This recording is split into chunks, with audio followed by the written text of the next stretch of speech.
13, right? No. Now I'm fucking decade behind. It's 2024. Yeah. What's the motherfucking statute of limitations? 7 years? What is? Do you know? Yeah, yo, that's how fucking I was about to say 95, but like at least I was, I'm not that stuck. Yeah. I think we're good. That was 2010. 2010. It was it was longer. So that's 2017. So we could pretty much talk about everything from our past. Really? Legitly, I think so. I want you to tell me more. Hit me with a quick Google on the statute of limitations. Can you do that for me? I think it's. I'm not gonna have you. I think it's 7 years federally. I think anything that happened over 7 years ago that they didn't hit us with, they could kick rocks.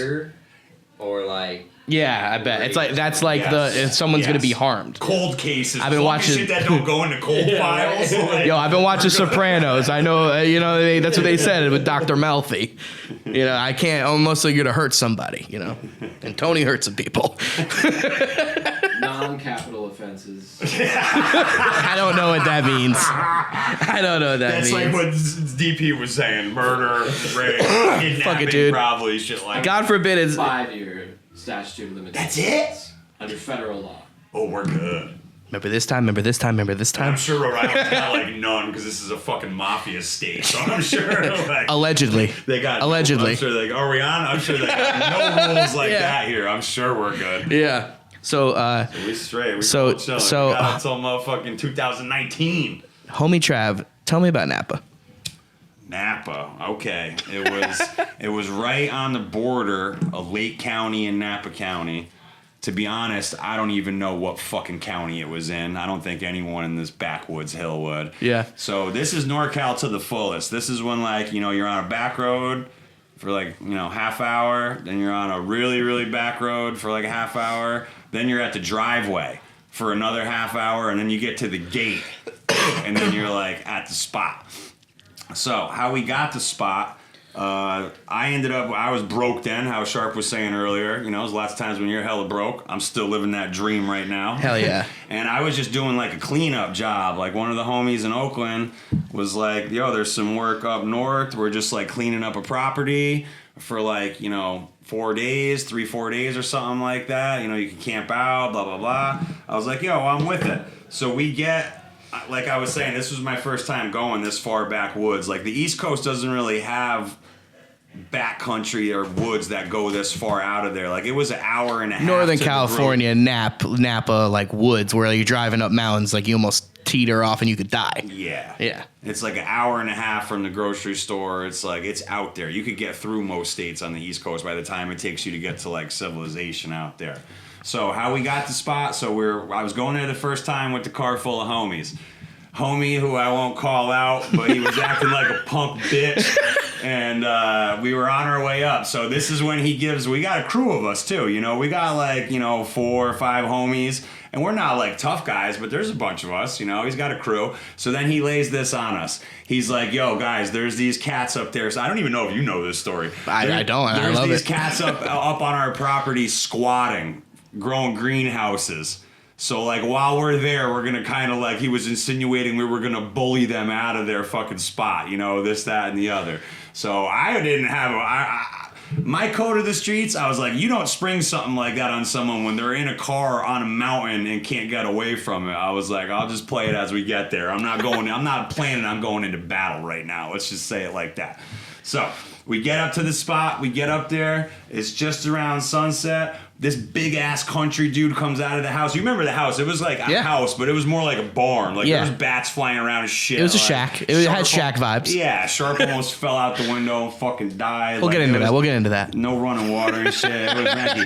So these big gorilla looking country boys fucking come out of the house and big homie was already outside. And he was kind of talking. He was about to meet these cats at the door, go try to unlock the door. They just come out flexing, fucking pointing fingers in his face. And I realized in that instance, let's see how old I was. I was motherfucking 27. I realized at that moment I was going to be a country boy for the rest of my life. And these city kids were soft as fucking grapes. Because, I have a little bit of each of me in me. I spent a bunch of my time in New Hampshire and Vermont with, impoverished, fucking uneducated, burly rednecks. Spent enough time in cities with burly, uneducated thugs. And I'll tell you what, that day, the country boys won. And I was like, I'm going to do that.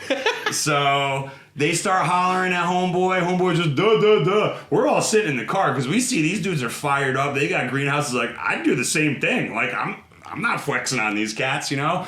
By the end of the night, long story short, by the end of the night, we were all drinking together, barbecuing. We were talking about... Now, that is the most hill country part of this whole entire story. Is that all that drama and scaredness? It was like, yeah, we were hanging out. We ate mushrooms later. We were like, look at the stars. They flexed on Vic so fucking hard. I never seen nothing like it. And it wasn't me. I was in the car And he just got it, right? Didn't he, like, just get the property somehow? No.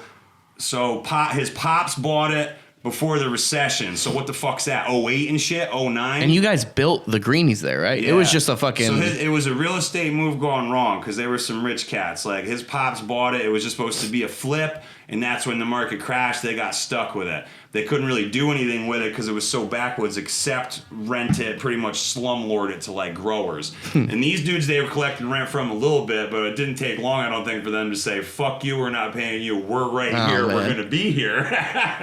And it was dope. Through the next like 3 or 4 days, one homie would come in the morning, pull the tarps off. One homie would come in the afternoon, pull the tarps on. So that was the first year, though, right? Because my fucking brother was living there for a while, this right? This was year 0. This was before. Oh, how many years were you there? This was before we had anything to do with it. This was when this was before you lived out there. Put it that. No way. This is the summer before you lived out there. That's I did not know any of this. Yeah, so like the genesis of the property is from like me cleaning up, and so the people that were growing there before these growers, they left it a shit show. There must have been 1,000 MH bulbs. I don't know what. There wasn't enough buildings to run that many lights. There was just piles of broken fucking bulbs, this, that, and the other, all sorts of old grow trash. You know how shit gets. Mm-hmm. And just regular trash from like backwood growers that get down like that. I'm guessing there were some Bud Heavy cans there as well. Dude, there was fucking tweet shit, fucking booze, all that shit, man. It was a crazy, like, I never seen nothing like that shit. Yo, here's some wild shit, too. That's the first time and, like, the most intense time I ever got dropped on by a That's early. copter. That's like 2008 then. That's like 2000. No, 2010. Okay, like early okay, 2010. okay. The summer before you came, I think. But that year was when you're talking about this story with the copter? Was back then? That's crazy. So Napa has a 10-year drama, a 10-year saga. So this is the most aggressive fucking copter action I ever saw. So we were all up there, and like these weren't our greenhouses. We probably looked like gardeners and like greenhouse workers. I was just up there shoveling shit for $15 an hour, pretty much trying to eat, you know? This fucking blacked out copter comes, fucking starts getting low. I mean lower and lower. And me and my homies were all saying, I'm like, don't look up. Don't look up. I was literally raking like just random shit in the dirt. You know up there, it's not like it's a lawn. It's not a fucking high desert. Yeah. I just kept my head down and was raking shit the whole time. I looked as best I could out of the side of my eye, and I saw homies. Which is fucking stupid, because that means they probably saw me enough, but like I couldn't help myself. I was scared shitless. And this was to the point where, like, best guess, they were like a telephone pole or two above us. Out of all the years when we were running the greenhouses after that, it was never that aggressive. This was just a straight blacked out copper. That was when they were looking for small grows too. It's not like now where they're only going to do it if it's like acres. Right on us, dude. It was crazy. Yeah. That's insane. So that I didn't know about that. Yeah, it's a 10-year saga. We're gonna have to do we're gonna have to do the Napa Chronicles. You too. Yeah. This Napa is Chronicles. All prequel or like what's it called? Like the before shit. You know what? We're not even talking about, dude. This is 4 years or so before I almost died there. Yeah, this is early. Dude, I never thought I was gonna have anything to do with this property. And then remember the pit bull? The pit bull fight that I broke up there? Yes. That was crazy, Amber, too. That fucking dog's still alive. I don't know No way. Yes. I heard that the other day. Was it a puppy then? Death if she causes Was it a puppy then? The dog was like fucking 5-6 years old then. I don't know how. Crazy. Yeah, how's that dog alive? And it got beat up. That dog got That dog's living off of energy of shit that it's killed, because God knows how many things that fucking thing has killed. Shout out to Amber. You're my girl. Thanks for always being nice to me, but why are you so fucked up? That's awesome. Dude, we used to play paintball up there too. Yeah. There's actually been some paintball talk recently, like not doing it. What do you but mean just paintball talk recently? talking Your about tone of your voice, you're like, there was some paintball Yeah, talk man, recently. well, It's about to go down. I start getting in hunter mode. You know me, man. I start talking quiet when we're talking Yeah, dirt. You know? yeah. I did that the other So- day. so Everyone tell me just that- like goes back for like, I'm like, I'm sorry. So yeah, tell me about the paintball, dude. Paintball.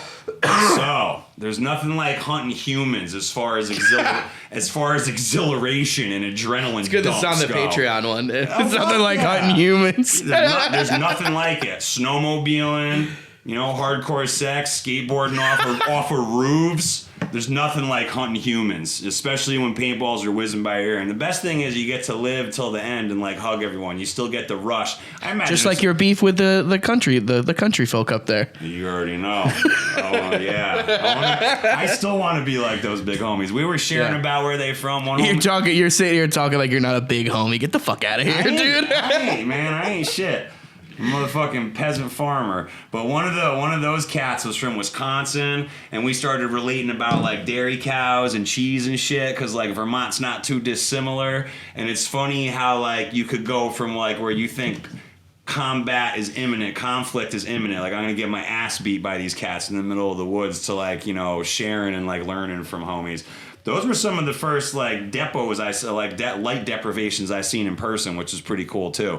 I had already always read about like how you use the tarps to manipulate the light cycle, but to know that these cats were riding that long, like a couple hours, one cat was doing it in the morning, the other at night, like that dedication, like I don't know, That's different shit. That's different. Yeah. Yeah, it's funny, like we're talking about it on a podcast, being like, yeah, man, this is my purpose.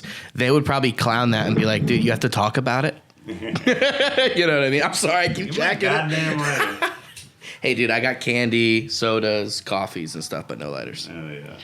Yeah. So let's keep going on Yeah. Napa Chronicles. This might have to be a motherfucking series. This is gonna be our This is only Patreon one when segment of the Travis here. game, And there's already hella dirt that you've All right. Yeah. All right, so we're at the copters came down. This is before I was even out there. Before you were even out west. Copters are fucking... You're just raking leaves. You're not even growing weed or I'm anything. raking like shit. Like, I mean garbage. Like, Ugh. not like literal shit, but like human refuse. Like whatever some sloppy ass growers would leave behind like that. We're just picking up shit pretty much. Fucking getting coptered like we're criminals. So, long story short, those dudes ended up riding out the season. Next season, dude that owned the property, he starts like, flirting with the idea of like maybe me renting it and running it. And I wanted to just do it for 9 months out of the year. He wasn't having it. Motherfucker charged us more than a nice place and like a nice part of town was doing it, just because he knew what we were up to and kind of gave us the green light. And like, It was worth it then, though. The numbers were right. Yeah, people will call this like the green rush era or whatever, but shit was still fucking hot, Like the fact that we had a landlord that knew what we were doing and was cool with it. He choked the shit out of us for extra dough. I mean, like double, maybe more like triple. That still happens up here in Providence. If you know, you know. There's a value to it, man. But it's protection though too. It's that I kind of would want to pay it. You know what I mean? Like that's actually like something you want to pay for, right? Yeah. And again, back to my earlier shit, like earning's good. I'm not gonna act like I don't like earning. But it was really about like the lifestyle and all that shit. Like I was saying, like I wanted the challenge of doing a greenhouse in NorCal in the hills that was 4 hours away from my house, not to mention. So on motherfucking work day, your boy is up at 3 a.m., 4 a.m. driving, getting there at 7:38, pulling that tarp and getting busy. So it's like I wanted the challenges, and like I did it for a couple years. Like I know what my punk ass is capable of. So it was like, no, we earned. What year was that though? That was when I was up there. That's because you weren't doing stuff. 12, I think, was our first year. 12 or 13, maybe 13. And what so was maybe it was a couple years after I saw the property, and like, yeah, because I feel like I got on my toes a little bit more. Like I had already been down to Santa Cruz a minute. Maybe it was like 13, summer of 13. And you were doing it with Slim, right? First round was me, homeboy that used to climb the trees. Yeah. In Santa Cruz. Oh, I forgot about him too. No, I was talking about Slim. I was talking. Slim didn't come until late. Really? Like late. Slim, you know him. He kind of barged his way in anyway. The reason I brought up Slim was because he does, in some ways, look like Waldo from Where's Waldo, and we will get into that later in maybe the other episodes. There's a reason why I brought that up. But yes, going back to the realness of it. Big ups to Slim too. Yeah. That's the homie that put me on. He put a lot of us on. Hell yeah! When I moved to SF in 05, like he was the cat that let me sleep on his floor until I found a place. He showed me the first indoor garden I ever saw. It was a little too lighter sea of green, but like I couldn't fucking leave the room. He was like dragging my bitch ass out of there. He's like, dude, these are veg plants. Like, I learned other shit from him too, though. I learned about entertainers because I met him. He talked like this. He'd be like, "Hey, what's up, man? Yeah." And then he's in a rockabilly band playing. What was he? Did he play the banjo? He would do lots of stringed instruments, but he was like the first show. They like pulled up in like a van on like randomly in like Mission Street in San Francisco, and he's rocking so hard, going nuts, bleeding. That was the first thing you brought me to when it came to like live music or anything like that out there. But I learned a lot from him, not even just in the weed stuff, just about like artists and entertainers. But so you were working with the other homie, the tree climbing homie. I used to skateboard. Were you running Blueberry? Why weren't you running Blueberry now that I'm thinking about it? That cut was gone by then. So here's what's crazy in the game, man. Told you about the Blueberry. So they were calling it Purple Dragon. They had a motherfucking blue dragon and a motherfucking purple dragon. But the purple dragon was the one that tasted like blueberry. You tell me, though, because it was a different type of blueberry. I had enough blueberry. It's one of the first bag of Headies I ever got. And, like, you know, if you have taste buds, you know what blueberries taste like. Yeah. This shit was straight blueberry. I smoked, like, almost nothing but that whole summer. I think that was summer 13. So did you get sick of it? No. That's sick. I kept a huge pouch. Only a few of those that have done stash. That headband I've got sick of. But yo, peep game. This is like a cool side story. Okay. So my homie who cuts down the redwoods, who I used to skate with, he was working with that dude in the Santa Cruz mountains growing that blueberry shit. They were growing hella shit. Dragon. The purple dragon is what they called it, you know? Dude, these little mountain communities got their own fucking thing, too. Mm-hmm. It's like, it might have been called Blueberry in 96, but now it's been up in that hill now for it's so in the Santa long. Cruz mountains. Now it's, this is, which I always kind of thought of as like mini Mendo. Like Santa Cruz might slept have on when talking about like areas that have culture in the camp. That like, I've read stories about the PIF. A lot of people before talk about PIF, like the haze, and they bred that in Santa Cruz. Yeah, supposedly. Allegedly. Yeah, but I would say that Santa Cruz is definitely slept on, especially the mountains. I'd say their history goes back. Talk about driving on a mountain, to at least as most dangerous highway in the fucking country. Let's mash. Yeah, dude. But like, I feel like their heritage and their history goes back as far as like the Emerald Triangle, Humboldt, Mendo, and Trinity, and all that shit, or like.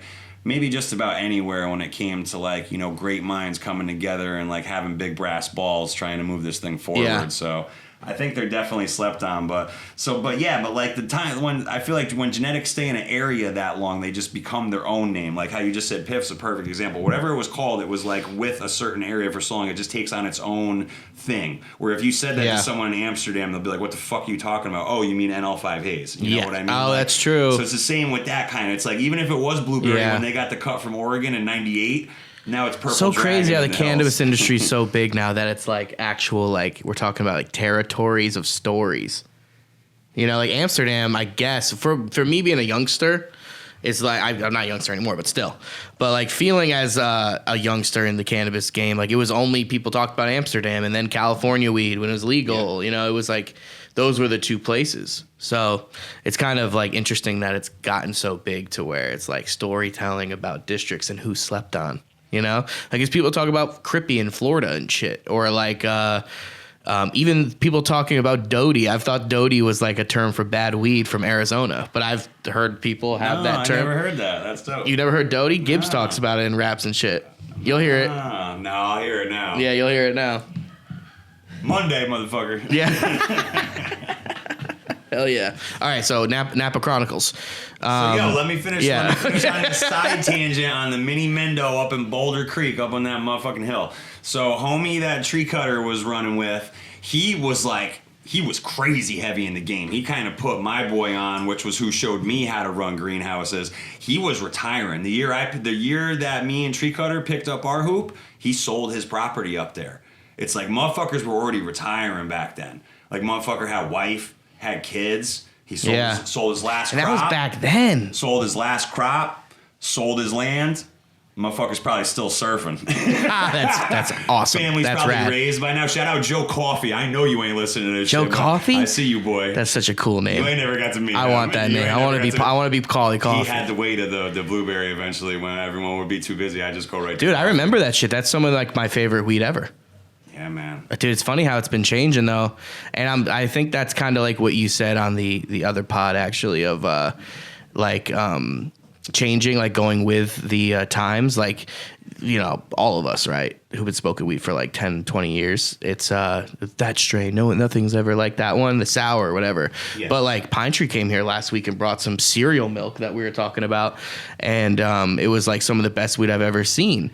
And even hearing it from the homie, like, he's like a weed snob over here. So like literally when he was like cereal milk's fire, I'm like, that's... Yeah. It's funny. A lot of people like kind of shit on new hype strains, I've had some seriously good batches of it. I'd agree. But I'm just saying of different newer strains. Like I've seen, I think just weed's getting better. You know, I do think that. Thinking back on those times, yeah, those are rare, but like we didn't have variety. We didn't have variety like that. We weren't like talking about all these different ones. I go back and forth with that thought. I've been hearing something a lot the last week is people are surprised when cannabis tastes like it smells. That's been tripping me out a lot recently. Like, I don't think someone should be surprised or like a bag should get a gold star next to it just because it tastes like it smells. Like, I don't know. So I go back and forth with what you're saying all the time. It's like, if that's the metric right now, if it even tastes a little bit like it smells, that means it's A+.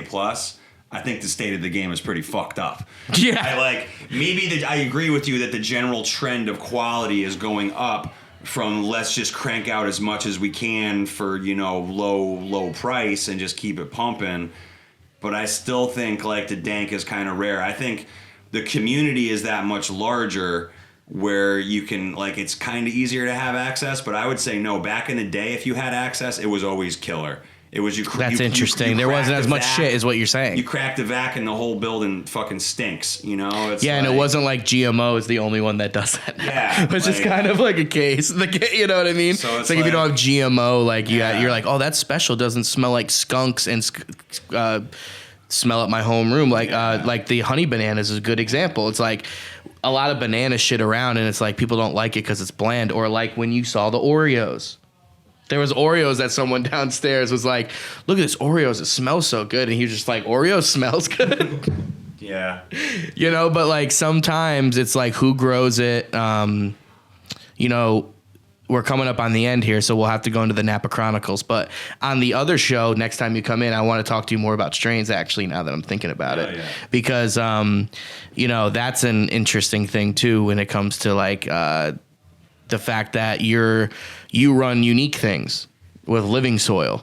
So it's, you know, it's more rare, right? So like it goes for more up in the legal market in Maine, you know what I mean? And it's like compared to like everyone who has runts or whatever, even cereal milk, it's like no one really has that honey banana Wilson. And like you would be like, you got to get the cut. You can't just always go through phenos if you don't have the time. Go through like homie Mace's like 100 packs.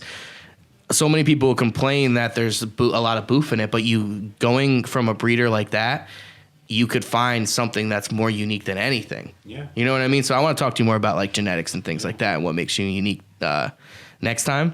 But I'm liking the Patreon Napa Chronicles. Hell yeah. And well, where the motherfuck did we leave off? We only got like a couple minutes, right? We do? Oh, cool. So go on. Yeah, Napa Chronicles. Keep going. So where the motherfuck were we? So those homies left. They got their crop. They fucking dippity dude. Big homie, the lawyer's son, eventually talks us into renting the spot.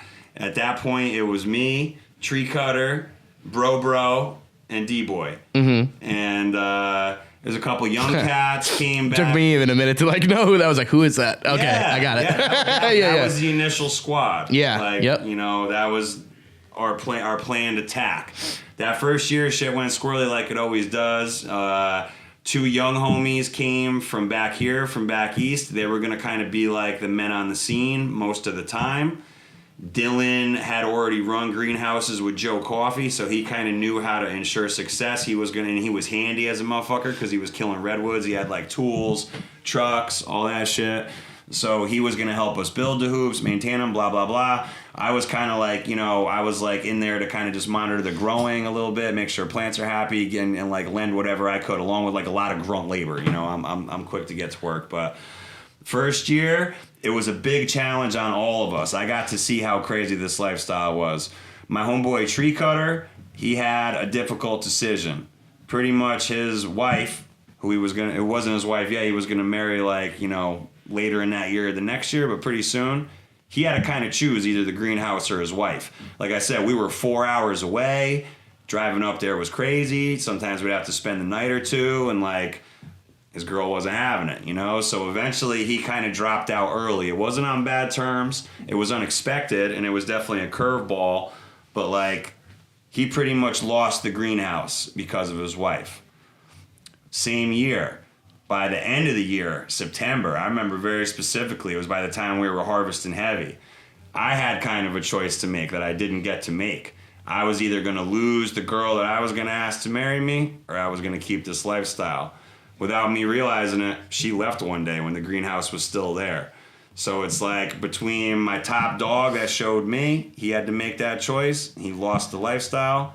Me, I kind of had to make the choice. I guess I was making it just by working through it so hard and not being present and being there like I should have been. But that decision was made for me. I got left with the fucking hoop. Young homie, one of them kind of couldn't take being away from home and just that lifestyle, because it's hard to describe if you've never lived like this. Anyone who's watching this, ask yourself how many days alone you've spent without talking to anyone, even on the phone. Has it been even one full day? Has it been 3 full days? Has it been 9? Has it been 20? So you got to understand the type of person it takes to run such a backwoods spot. When you spend 7 days in a row with yourself, shit just gets a little kooky. You got to be a tough motherfucker. And I ain't saying D-Boy ain't a tough motherfucker, but he didn't like that shit. He wasn't comfortable. He wasn't happy. He didn't see a way forward. So he kind of got out. By the end of that first year, it was me and Bro left. Mm-hmm. And it wasn't going great. We kind of busted even, doing a lot of work. But we decided that we were going to try it again next year. And the way that we did it next year, we were going to do it just us. We were going to, since I already lost wifey, he didn't have shit to lose. I actually didn't know this story either, so this is awesome. Yeah. I thought you brought I don't ask a lot of questions, dude. I thought you brought me here to spit some game. Nah, keep going, man. But that's how real this life is, man. It's fucking crazy. But anyways, so next year our plan of attack was we were gonna do it with just us. He was gonna be more of a full-time man on the scene, and then I was gonna come up and relieve him in between, and then we were gonna both be there during the harvests. We knew we were gonna stretch ourselves thin, but we were motivated. We were young, hungry for it. I mean, what the fuck else were we gonna do? We didn't have nothing to lose, and everything to gain. So we ran that year. It was rough. We were doing light deprivation, like I said. It was rough. It was a rough winter run. We pretty much lost. Spring run, we came up. Summer run, we came up. We were, paying the bills, keeping up with it. By fall run, we came up. That's when Bro got his gambling. That's what's up. So actually, that's a good bridge because we're running at the end here, and it was the struggle, and then we got into some good times. Yeah. So next page, you're gonna have to come on and get the next chapter of the Napa Chronicles. Absolutely. So become a Patreon member. Breakfast Connections or Rosin Press. I'm way too high for this now. We'll end there. You want some more behind the scenes spiel that even my fucking right hand man ain't even heard these motherfucking stories? Kick this fool $2, $3. What is this shit? $5. He don't even hear this game. He's $5. gonna hit me off with $3 to hear this shit. So why don't you do the same from my boy Rosin Press? $250. $250? That's cheap. Here, and an Oreo Kickster, peanut butter. Tell me how that is, because I actually haven't tried it yet either. We'll go do that. What up? Breakfast Connections blunts. Here. You see them here. I'm smoking the Cat Piss one right now. Futurola hemp cones. I've been smoking blunts for 15 years. I love blunts. I put dank in Dutches every day. I wanted to put a product out in the legal market that was a piece of me. That's something that I like, and also like my people who are buying, like I said, buying eighths, popping up a tube to smoke a blunt when they're golfing, hanging out with their buds, don't have time to roll. The people who work in those office jobs, nurses, accountants, people who just come home, they don't want to roll, they just want to pop it open, get a good effect, a good burn. The thing about these is they're packed by hand by our homies Revert up in Saratoga Springs in New York. This is legal in the New York market. You can get them in, I think, 5 dispensaries now that we're in New York, and we'll list them here. Royal Flower, Northern Lights Dispensary, Upstate Canico, Legacy Dispensary. I think those are the ones we're in right now. We have a couple more coming online down towards Poughkeepsie and White Plains and that whole area. We're going to be getting into the city soon. Like I said, this is dank flower from Revert, hand stuffed in a Futurola hemp cone. I would never put a blunt out on the market that I didn't like. I've been putting good weed in Dutchess my whole life. This is good. It's affordable. It's just flower in a blunt, not like all those other brands that have keef and hash and it's like $40, just 1 gram in a blunt. It gets you where you need to be, gets you stoned. It tastes good. It just checks all the boxes, and we wanted to make it affordable for the everyday end consumer, which is what we do on this podcast. That's what I know this is an interruption on this podcast, talking to a nice guest, someone who's in the community, building the bridge between the end consumer, smoking these blunts. Best way to support Breakfast Connections, Rosin Press Pod. Like, review, subscribe, comment, and buy some of these blunts when you're out in New York. My New Yorkers, we're just getting out there fresh and new. We've been getting great reviews on these things. We appreciate your support. I'll spark one of these up right now. That lighter doesn't work. That's embarrassing. Like I said, it burns nice. This is the cat piss right here. It's funny, like out in New York, hearing people. It's a legendary strain. I got it for effects. Knocks you out. Tastes good. Dank. Fumey. People are like, cat piss? I'm like, yeah, get cultured.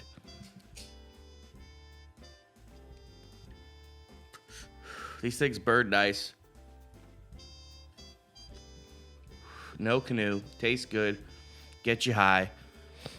Affordable. Check us out at these dispensaries you see below. Breakfast Connections, Rosin Press Pod. Moving forward. We love you. Thanks for all the support. Now back to this episode. This is actually the Bob's Cheddar. Bob's Cheddar. The space cheese I like crust. that one. Yeah. I like that one better. And then I got the other one with the wop fruit, which I'm trying to figure Black out. wop fruit. I'm trying to figure out what black wop fruit is. Something Testarossa. That's where the Italian part comes from. Okay. Black Lime Reserve. Yes. Crossed to something Testarossa. Crossed to the space cheese. I think. The That's just really good. The high of it was like unbelievable. so remember the lime pop we had? Mm-hmm. Lime pop 85. Yep. Dude, I've been looking for that like you pop the tennis ball can lime smell. That's what the Wilson, I'm pretty sure, is like. That's why he named it that, right? Oh, No, I think it's okay. after a fish song. It's Nice. after like Well, yeah. like my dog. Oh, yeah? Even though it Yeah, is the smell it. character. Does it I smell don't like you're know. popping some tennis ball cans Like- open? It's like metallic. Wilson's like metallic. I don't know too many Wilson crosses myself that much, but I think it's all fruit shit that's in it. It's like Tropicana cookies crossed to papaya, crossed to guava, Yeah. is what Wilson is. So I would speculate that it's like some dank, fucked up Yeah. fruit shit, Well, like Yeah. The putrid fruit. The Black Lime Reserve was like one of the. When we were out west, it was like that was the one that was winning the cups. You guys put that in a It greenhouse? was that dude. I think it was the dude Mean Gene. Yep. Yeah. So you guys are good. So you No, I never grew it. I just I've know. never grown that one either. There was the Aficionado Seeds Black Lime Reserve, I think. Yeah. That dude was on a pod Wednesday. He was on, dude Leo. Okay. A lot of people were talking hella shit, but he was a cool cat. He kept his cool. I was hyper skeptical about sour diesel seeds as usual. Oh, yeah. that's been like 3 times this week where I'm on there and like I'm supposed to be supporting the channel. I'm like, I would be highly skeptical of any seeds labeled sour diesel. And then like I started getting wild on this one because I know he has a big voice. And I was like, how many hundreds of thousands of hours, how many millions of square feet have been wasted on fucking sour diesel seed hunts? Oh, dude. Like, leave us alone. Quit fucking hustling us. Fucking get a cut of fucking some OG or some That fucking was cam. that was the sour diesel was the one of the last strains ever grown in the hoop up on the prop. Yep, I remember that. Yeah. It probably wasn't sour. I thought you guys like only grew cookies. I got the whole list in my head pretty much. I thought about it on the ride. Northern Lights Blueberry, 5, first round. And Blue Dream. And Blue Dream. And what year is this though? Is this in the beginning? That's or the end? 2013. Spring 2013, I think. November. Was it? Winter yes, run it the was first after run, hunting bro. season. Mm-hmm. You're right. That's when it Plants, was. yeah. After fucking That was hunting season. the Northern Lights 5 run was the run where it snowed in California in Napa, and you had to run with the you couldn't make it down. That was hill. utter insanity. Yeah. Trav's running down the back of the valley off the back. He's like, "Boys, I got the gas." Boys, I can't even yell loud enough. I'll blow this fucking microphone out. He's like, "I'm here." Boys. Now, me and Dan have been sitting in the prop with we couldn't figure out much in the beginning. We probably had, I think we had like the fan-looking metal reflective heater. We're sitting in our sleeping bags playing Grand Theft Auto. And Trav's coming with the gas cans out the back just to keep the place lit with the lights on.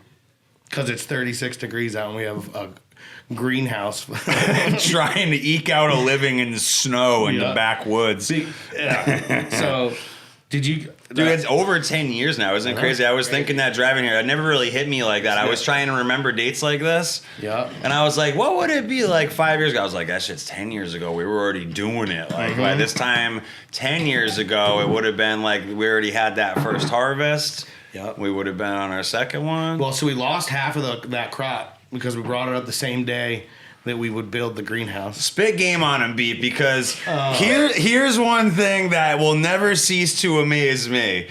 All of the biggest, hardest, most major challenges always came your way. Oh, yeah. And it didn't seem like intent. Even if Slim would have, if he could have, it was always just by the fate or nature. Mm-hmm. So, like, lay some game on. This is the first. I don't know how many will remember, but there's many, many perilous situations. Let's start with the first. Up to and including a rattlesnake coiled by the bed. That I will give Slim...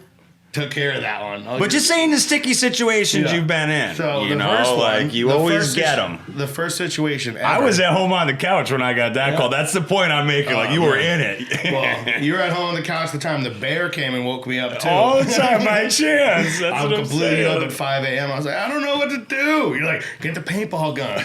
Get the paintball gun and shoot it in the ass. But the first encounter with nature was right after we built the greenhouse. So we got our boy D to design it. Granted, he's from Santa Cruz, not the mountains where the wind is not whipping. It was high desert. It wasn't redwoods. And like it was rugged. And so we put the greenhouse in with no T-posts, just a hoop. And you know, we got the Agribon. And like we're doing like a that stuff sucked, and dude. the only now that I realize what Agribon is, it's a shade cloth for strawberries, which makes sense. Santa Cruz, Yeah. And the only reason we used it was just to keep water. We could have just got a greenhouse plastic. Yeah. Anyway, the boys left to go get food or something. I'll tell you what, it wouldn't have mattered what plastic we got, right, Beef? Because what happened like the first week, good thing we didn't spend too much. We built the greenhouse with pickaxes by hand in the bedrock. Pickaxes in a steel bar. And then... that was work. Yeah. And from then the get-go. The boys left to go get maybe It's. Shout out It's. Bring the check. No, I'm just kidding. Send you boys some boxes. The wind starts whipping. Mint chocolate chip. We brought the plants in big teens. Probably, I think they were probably in 3-gallon pots and 1-gallon pots. Mix match. I think it was 98. They were solid. 98 to the count. And we put them in, and we didn't get the bags of dirt in yet, and then the greenhouse just starts collapsing. It's whipping back and forth because there's nothing supporting it, because it's a hoop built for an Aptos valley. And this is my first grow. So I'm thinking that the whole thing is gonna fall apart. So I'm holding up the greenhouse. I'm trying to pick up plants with my left hand. I'm holding the hoop from falling completely, and I just give up. And I just am there, holding it in, and I just start yelling to the gods. I was like, "Stop blowing! Stop!" And I think we lost like a third of the crop just right there. A good chunk of them. And a lot of the blue dreams. I can't remember which ones. It was a lot of one of them. I think a lot of the dreams. Which, good riddance. People miss it so much now. There was mostly Northern Lights blueberry, and then there was the blue dream, I think, like, let's say 60-30. Yeah. Something like that. Yeah. But I think like 20 or whatever of it was. Perp diesel. You always had us grow the perp diesel. Yeah, man. Medicinal. Shout out to the perp diesel. Yeah. Early representation of hop latent viroid 2010. Forgot about that. Oh, man. And then, then that crop went as well as it could in the winter. And I had no idea what I was doing at this point either. It was all the big homie guiding us. I knew growing, but I did not know like mountain cultivation at all myself. And but the Northern Lights 5 it loved the greenhouse, and that was what the NL5 and the DJ Shorts blueberry Atomic Northern Lights. Yes, Atomic Northern Lights. Yeah. I still have that receipt, I think. Did I give it to you or did I keep it? Harborside. Yeah. If you don't have it, I still have it because I remember that's a receipt. That's a receipt that's like in my memento boxes. This is back in the day. If I didn't gift it back. I don't know if you still could in California, but like we bought one run. We bought all the clones. One run we had a problem at the veg. Remember we ran the Dream Queen. It was like a late emergency. We're out of in the hoops. I don't remember running it because that was another name for the green crack. I think I bought like. I don't remember having any green crack. I think I bought 65 Dream Queens because we were like it was one run. It was when it was just me and you, and we just needed something. Something happened. I don't remember running the green crack. I don't remember harvesting it, trimming it. I remember being like, "Did you cut it and keep it?" And you're like, "Nah, we brought them all to the prop." Yeah. To fill a gap, but Harborside was the spot with the genetics. They had the. That's where we got most of the stuff, I guess. That's where we got the cookies, right? Purple City Genetics, who's still around. They were established in 2008. We got their cut in like 2011, 12, something like that. Big name now. Fractal grows there. They are a big name. I heard they were reaching out to those same homies yesterday. And so they won't let the cut out anymore. I kept the cut for 10 years. I killed it like a couple years ago. I want it back already. Yeah. And I feel some sort of weird connection because besides my pit bull and my mother, I don't have any other like female things that were in my life for so long and have such an impact. So I miss her. Homeboy doesn't want to give the cut out. He knows it's like legacy. He was asking about the piffy shit, XYZ, blah, blah, blah. I was the pit for the cookies. Not even. Like, I spit my shit, but I was like, here's how we solve dude's problem right now. He leaks the cookie cut to me. I don't share it. I grow the shit out of it. Yeah. And then I do the other thing that I'm not going to spit out, but like, then I keep my part. I was like, easy fucking solution. But yeah, shout out to the big homies at Purple City. But yeah, that was, they were coming up then, like with us, which is cool. And that thing loved the greenhouse again. I think most of the strains we grew up, they're kind of loved, except for the Space Queen. It wasn't. Yeah. And the white winter round. That was a nightmare. The white, I feel, did so well the other 3 seasons. Like, that was some of my favorite stuff when it came out good. We gave up on the winter after 2 tries. Yeah. Which was probably the right decision. Then we went inside for what we could. Yeah. Remember that? Yeah, it was rugged. That was when the Gorilla Glue was young. Yeah. That was like when the glue, before people even really knew about it, it was like 13, 14. 2014 winter. 14 maybe. Yep. Because that was when, me and Slim went down and bought the 15 kilowatt generator from the California DOT out in Hollister, and we had to drive it all the way back up the mountain. So I'm doing landscaping now, and I got to drive a trailer every once in a while. Good practice. Yeah, but I jackknife it sometimes, and I'm like, how the hell did I drive a generator up a dirt road mountain without any like knowledge or no like wherewithal what I'm doing? And I'm jackknifing in little old town Connecticut. Yeah, that's crazy. But gut instinct. Yeah. And knowing we couldn't fail. Blind ambition. hey. But yeah, that's crazy. We got way off track and like multi-story, but I feel like the greenhouse blowing away like the Wizard of Oz and Dorothy's house the first week was like a definitely like welcome to the game for all of us. You know, like it was a fucking hello. Shit is real on the hill. And this is on the hill. Speaking of hill always stories, happened to you. All the biggest tests. Before we didn't figure we could like we didn't know that the wood stove worked. So later on in the time up there, like we had the bathroom, the wood stove, the shower, the well. The first year and a half, we had nothing. The first 6 weeks, me and Dan were digging holes. Yep, it was like camping. Yeah. It was camping with a shelter. Yep. Yeah, and then got the porta potty, and I don't know. That sounds luxury. Wow. You got like porta potty must have been like. Listen, man, there's nothing better. There's nothing better than having the porta potty down in the field.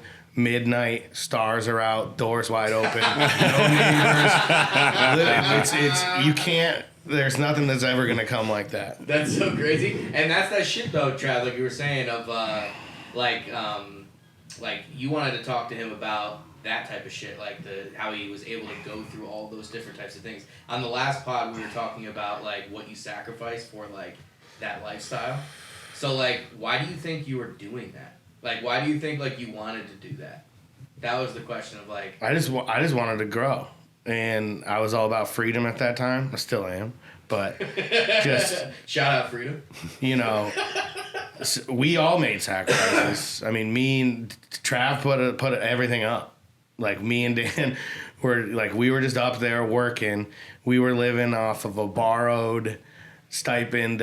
We were living like I think it was like $4.50 of food each of us a day, and just like getting by so that we could just keep the lights on. Rugged. Yeah, and I don't know. I still long for like sun-grown weed. Like I don't get it that much. The greenhouse weed I think is the best weed sometimes, but right. Yeah, I think I just learned to love it all. I kind of just went with it. And the lifestyle. Yeah. The lifestyle was rugged in the beginning. I think I lost like 25 pounds, healthily and unhealthily. Granted, the property we had was absolutely beautiful. I hiked the first 3 years. I was still hiking and finding new stuff. It winded down towards the end. Hiking for me, not for Trav, but it was like seemingly endless, thousands and thousands and thousands of acres with like no one usually there, unless it was hunting season.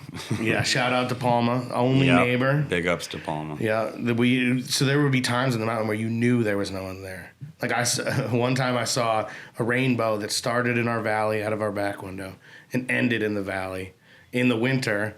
So the De Palmas weren't up there. No one's hiking the trail. That means like I was the only person in the world to see that rainbow. There's like little things like that would always happen up there. Yeah. So, but yeah, it was rough in the beginning. We built the greenhouse in bedrock with pickaxes. Yeah, it was the spot. It's like looking back, I still think it was the right move. Like, what would have been the better move? Oh, but it was fucking tough because it was near the water tower. Yep. Like, it was the best sun. Yeah. Like, I don't know. No, that was the best place. But it was not fucking easy. It was nuts. It's still the background of my computer. It's a beautiful location. It was close to the house. I mean, we had to go out there at midnight most nights and gas up the Jenny. Oh, wow. So, yeah. I mean. That was my schedule. I did midnight 6, noon 6. Mm-hmm. And then there was a point where I was doing gas up at 8 p.m., go to Grayton Casino, come back at 4 a.m., gas it up, go to bed until 11. Yeah. And then Wake up pissed off. Yeah, get in the hot greenhouse. Yeah. But, yeah, no, I mean, like we were talking about, the nature aspect of it, you can never really predict. So... But you said there were bears out there, too. There was one bear so encounter. Afraid of, like, fucking hiking up there. Well, so we used to, I mean, I'm sure you guys talked about how it used to be a party spot first. A little bit, not too much, but we didn't get into actually that, on the last pod we did a lot because I said how I cleaned up garbage there was my first time there. Oh, right. And then eventually I learned it was like a rave spot, and then eventually like we were the only option to be slum tenants, and so it made sense. Well, we had a good thing going where we would have a party with the trim crew. Yeah. And so one time we had a party with the trim crew during summer, and Ernesto, shout out Ernesto, cooking on the grill, just killing everything, in a good way, cooking up good meals, and we left a big pile of garbage, and everyone left. Yeah. And I was up there alone, and I woke up to at the front door, this big old mama bear going in the garbage. It was the most garbage ever there. It's like it made sense. It was that type of time of year too, and it was like definitely our air. I think me, if not 2 or 3 other people, all guaranteed that the garbage would leave without it actually leaving. That's why I called you. I know. I vouched for someone I should know. I know it wasn't my direct responsibility, because I was pretty good with garbage. If there was I was slacking on a lot of stuff and a fucking nutball, of course, as usual. But I was usually pretty good about getting water up and taking trash down, despite being a psycho. It was no slum, despite what some people will say about the prop. We always had food and water and stuff, but the one thing you do see living off the grid is like how much garbage and we tried our best to not and reuse and all that, but we had to go to the dump once a month or 2 months, but that shed we had stocked full. But I remember that now. I remember that shed. What do they do? I don't even really know what they do with garbage. How does that get? I'll tell you what they do in Lake County. They stick it in the middle of a beautiful valley. Yeah, the last couple of times when we were doing the last cleanup, getting rid of the big bulk, we brought it to the dump in Lake County. The big U-Haul runs. Oh yeah, that were loaded to the ceiling. Yeah, and you drive through this nice mountain area. I mean, it's nice. It's still Lake County, but you're driving through, and then all of a sudden you start seeing seagulls, and you're like, I'm in the middle of the mountains, and then you go over one more hill, and it's just you start seeing more gulls, and it's just a dump. Old school landfill, and then you get in there, and you're like, shit. General hydroponics bottles everywhere, broken glass. But you guys were in Napa, so it's funny how you can hear so many of these stories, I bet, from people who go to Humboldt, right? And a lot of times, even doing the New York stuff I've been doing, it's a really good catcher. It's I spent time in California. I trimmed weed up in Willits, because that's what you guys are talking about is literally a sales pitch for myself in New York to be I'm from the game. So it's funny, and one of the bud tenders were actually telling me, they're I wanted to go out there, but it's too dangerous now. You know what I mean? Yeah. It was always dangerous. Yeah. People are too safe now, perhaps, is another way to look at it. How I was kind of saying in our last thing, people like that excitement of acting like they're going to a real drug spot, but without the fear or the reality of any danger. So it's now legally. Yeah, it's I don't know. I think it's the same for growers as well. It's maybe the people that you always trusted and worked with for lifelong aren't there, and you have to go outside of your comfort zone and meet some knuckleheads, and I feel it's from every angle, but shit's always crazy and evolving. Yeah. It's in the game, that specific spot of the planet definitely had to change the most with the whole legalization, right? So probably maybe got a little more. What do you mean they had to change? I mean, they started what they're doing. People probably don't even know what. Well, all your paid people with permits are on the map now, right? So when they fly over, they like more pinpointed busts and stuff.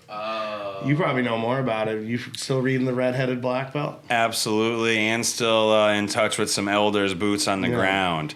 And so even people that are compliant or trying to be 100% compliant, like big homie just got hit with like he needs like a $3,000 escrow just in case they need to zoom in close enough. Or like, I mean, it's getting absurd where even if you're okay, but it seems like they're definitely watching everything. It seems like they prioritize who they bust. It seems like they do it more under the guise of like environmental fines. You were probably seeing that on Kemp a lot, where it's like a lot of like, drainage issues and blah, blah, blah. But it seems like never-ending ball busting from the elders. From what I hear, it's like it's always something like another 1,200, another this that's and the thing, that. is it more of like a money game too, because now their hands are in the money. Yeah. When like the tax revenue is being, they probably see it as like not this person's just growing a backyard grow or whatever, an old 25 plant grow like they used to have. It's like they're taking money from our tax revenue. Yeah. And they start blaming people. Or they'll use safety. And they know. I feel the cost out there too, which is I think an impact from the legalization. I think that's had more of like a how it rearranged the culture up there. You're saying like the price drops? Yeah. So like, top notch, like the tops of the plants, fresh frozen, like stuff you can make hash out of. $30 a pound for a frozen pound. Aye. So you figure like if 5 of those makes a dry pea, it's $1.50 for the best of the best. And it's like whether you're compliant, whether you're, an outlaw, this and that and the other, it's like it seems a lot harder just to make it work. Not just to be sustainable, because I feel like that's like what a lot of that initial, maybe not like our era. Like our era was definitely clocking. We were young, but we were trying to do something, and it's like, but a lot of them had a very specific focus in those early days, was like to be sustainable. And the hooch like allowed that. They could grow fucking 4 pounds a year and like their family was straight. Yeah. Then it got to 40, then 400, then 4,000. And now it's like, it doesn't work. It almost stops being like fun or like supporting your fun when you're like going in, like having to dodge all these things and then overheads and all these other aspects, Yeah. Before we got 5 minutes left, do you have any chopper stories? Choppers? Like I only encountered a chopper twice. One was a fire, and it woke me up. Oh, yeah. And then... telling you to boogie? Yeah. That was like a fire was coming? Get out of here. What Wow. And then one was just buzzing, while we're working right outside the greenhouse. They're just looking. I think we had one, what was it? A 150 foot? 50, 30? 1,000 square foot canopy, roughly. And, yes, they small potatoes. Yeah, they weren't. For the outer emeralds, small potatoes. Yeah. For our hill. Yeah. But, I never really encountered a chopper like you had the chopper. So, the guys who were running the hoop before me, I was just up there cleaning up garbage, making money, being broke in the East Bay, The thing damn near landed on top of me. And it was Stow and Willie. We were all up there. And, I just kept raking garbage. And I just kept looking down. I kept telling all of them, I was like, just don't fucking look up, And, I don't know if they were... I know they weren't looking for me because I was a no one. But, I just still didn't even look up. I just kept raking. But, it was close. It was damn near right on top of us, it felt like. And there was a whole bunch of us up there, which maybe they were trying, I've never thought of it this way, maybe they were trying to show force. Yeah. If there's 3 cars up there and 8 dudes, even if we're cleaning garbage, maybe they think we're just setting up more grows. Honestly, who knows what they knew about that property too, because the people who lived there before. Who knows what was there before? Well, they know, and we found out that the guy who was living there before was breeding rattlesnakes in the basement of the property. Yeah, so I don't know much about him other than De Palma was he was the one Jesus freak looking guy who had snakes and hair down to his ass and snakes being bred in his basement. Yeah. It's crazy.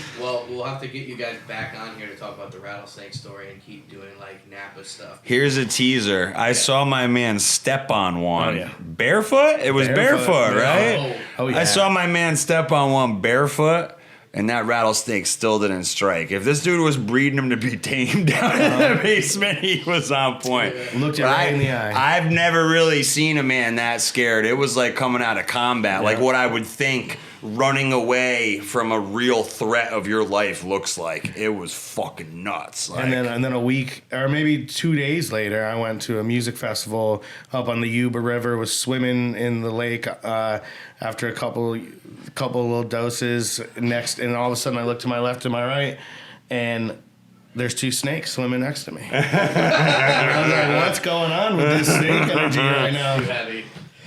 We'll have to get more into those stories next time. But yeah, I'm going to have you guys both on more. And I'm going to do something where I give out. I could tell stories about the prop for fucking. Yeah. I'm glad we got at least like really into like 1 or 2, but there's so many. Like just the rattlesnakes are so many stories. Well, my memory, by the end it was normal. Yeah. I remember the last time it was just like, yo, she's over by like 3 plants from there. Watch the hose. Well, there was the one time that got Bully too saw normal. one too. Remember, it coiled up on her and she fucking cobra'd on her dude. punk ass. Like that's perma vision. Like if we get knurling to where we could share memories, that's there. That's there. Yeah, definitely. I remember breaking up that pit bull fight there too. Yep. That was this crazy shit. Red, amber. Place. Yeah. Yeah. Rocco and Haven with me up there, that's one of the gnarliest dog fights I ever had to break up. What? He was like skinning this part of my meat off the finger because there's nothing there, and I was like getting the jaws apart. Like there was nothing left there when I was done. I couldn't roll a blunt. I was freaking, like just leaking blood, and there's nothing when you're all the way there. up there, you could like legitimately die. I was more worried about them. I tried to calm myself down and think if I had to get either of them to the vet, and like Haven was hit up. She still has scars and stuff, but she wasn't hit up to like where we couldn't all make through it. That time her whole head was, I think I told you guys before, her whole head was in his mouth like a goddamn alligator, crocodile, anaconda. Like the thing, because the jaw was so far back, like when he really meant to, it was like... That was cool about fucking that prop, nuts. It was a dog prop, Yeah. A little Hasmo. Yeah. Doo-doo-doo. Oh, I forgot about Hasmo. He just passed away recently. no. Wait, how old is he? 22 or some shit. God. G. Beast, Hazard. Whoa. The G of Mendocino. Caught him Yeah. side of the road, dude. Yeah, Rest in man. peace, The real G.